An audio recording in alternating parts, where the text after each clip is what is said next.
ബന്ധുവീട്ടിലേക്ക് പോകാനുള്ള ഒരുക്കാണ് കേട്ടോ ഇക്കാക്ക് ഇവിടെ നടത്തിക്കൊണ്ടിരിക്കുന്നത്. പെരുന്നാളാണെങ്കിൽ തീർച്ചയായിട്ടും ഉച്ചതിരിഞ്ഞ് നമുക്ക് എന്റെ വീട്ടിലേക്ക് ഒരു വിസിറ്റ് ഉണ്ടാവും കേട്ടോ. അപ്പൊ നമ്മൾ വീട്ടിലെത്തിയപ്പോൾ ഉമ്മച്ചി ഇവിടെ നിറയെ റംബൂട്ടാനൊക്കെ പറിച്ചു വെച്ചിട്ടുണ്ട്.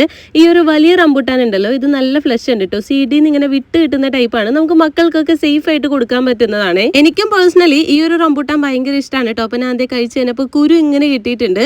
മക്കൾ ഇവിടെ ചെറിയ വാശിയിലല്ല, വലിയ വാശിയിലാണ്. ഉമ്മച്ചി അത് തീർത്തോണ്ടിരിക്കുകയാണ് കേട്ടോ. ഹയാസ് ആണെങ്കിൽ താഴേന്ന് സെർച്ചിങ് ഒടുങ്ങി ഇതേ മുകളിലേക്ക് എത്തിയിട്ടുണ്ട്. വാശിയൊക്കെ ഒന്ന് ഒതുക്കാനായിട്ട് ഉമ്മച്ചി വേഗം തന്നെ ചായ എടുത്തു കേട്ടോ. സ്നാക്സ് ആയിട്ട് കഴിക്കാൻ കപ്പ് വറുത്തതും ചക്ക വറുത്തതൊക്കെ ഉണ്ടായിരുന്നു. ഇക്കാക്ക് ഇവിടെ ടിവിയും കണ്ടിട്ടാണ് കഴിക്കുന്നത്. വലിയ പെരുന്നാൾ ആയതുകൊണ്ട് തന്നെ നമ്മുടെ വീട്ടിലത്തെ മാൻഡേറ്ററി സീനാണ് കേട്ടോ നിങ്ങൾ ഈ കണ്ടുകൊണ്ടിരിക്കുന്നത്. പള്ളിയിൽ നിന്ന് കിട്ടിയ ബീഫ് ഉമ്മച്ചിയുടെ നന്നാക്കിക്കൊണ്ടിരിക്കുകയാണ്. ആദ്യത്തെ സെക്ഷൻ നന്നാക്കിയത് ഉമ്മച്ചി നമുക്ക് വേണ്ടിയിട്ട് കുക്ക് ചെയ്യാൻ വേണ്ടിയിട്ട് ഇട്ടിട്ടുണ്ട്. അപ്പൊ അതിന് വെന്ത് വന്ന പീസ് ഹംന കഴിക്കുന്നുണ്ട്. നിറയെ ചുവന്നുള്ളിയും അതുപോലെ ഇടിച്ച മുളകൊക്കെ ഇട്ട് നല്ല റോസ്റ്റ് പരുവത്തിലാക്കി എടുത്തിട്ടുണ്ട് കേട്ടോ. പിന്നെ 2 റോസ്റ്റും കരിമീൻ ഫ്രൈയും കൂരിക്കറിയൊക്കെ ഉണ്ടായിരുന്നേ ചോറിന്റെ കൂടെ. വയറും നിറച്ച് ഞങ്ങൾ ഇനി വീട്ടിൽ പോവാണ് കേട്ടോ.